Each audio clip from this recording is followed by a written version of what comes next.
A history of slavery in Iran during various ancient, medieval and modern periods is sparsely catalogued. Under the Achaemenids, in general, mass slavery as a whole has never been practiced by Persians, and in many cases the situation and lives of semi-slaves were, in fact, better than those of the commoner.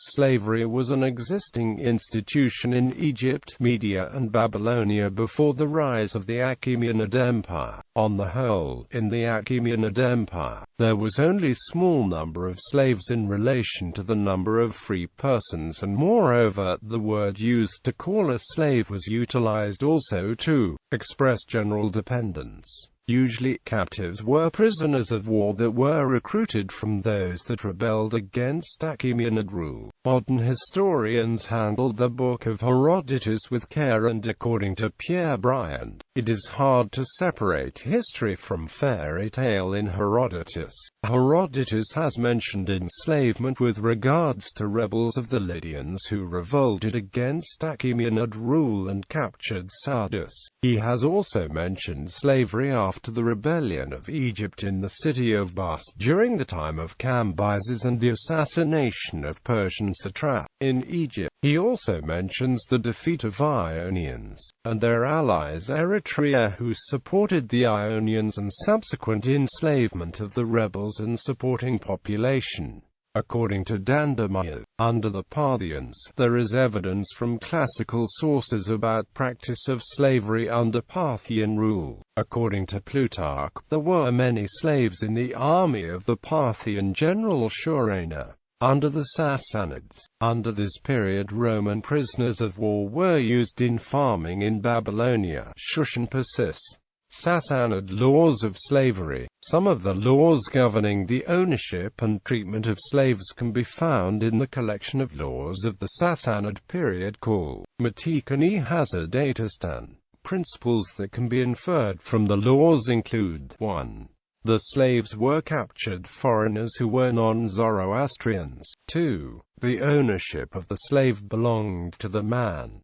3. The owner had to treat the slave humanely. Violence toward the slave was forbidden. In particular, beating a slave woman was a crime. 4. If a non-Zoroastrian slave, such as a Christian slave, converted to Zoroastrianism, he or she could pay his or her price and attain freedom. 5. If a slave together with his or her foreign master embraced Zoroastrianism, he or she could pay his slave price and become free. To free a slave was considered a good deed.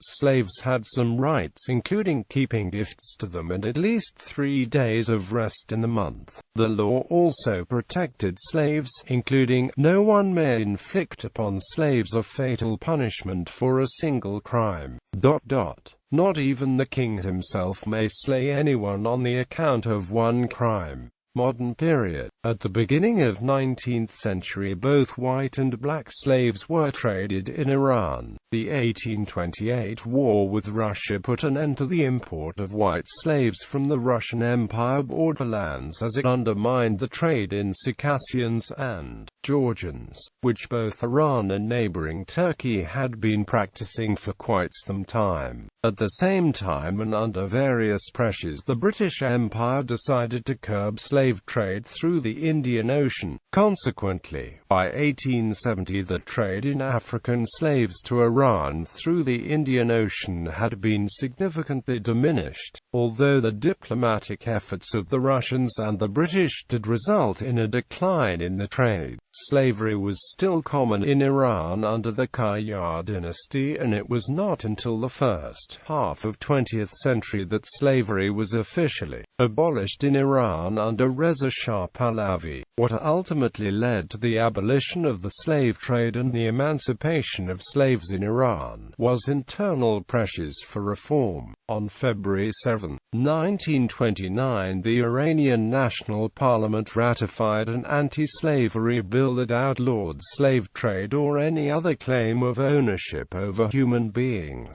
The bill also empowered the government to take immediate action for emancipation of all slaves.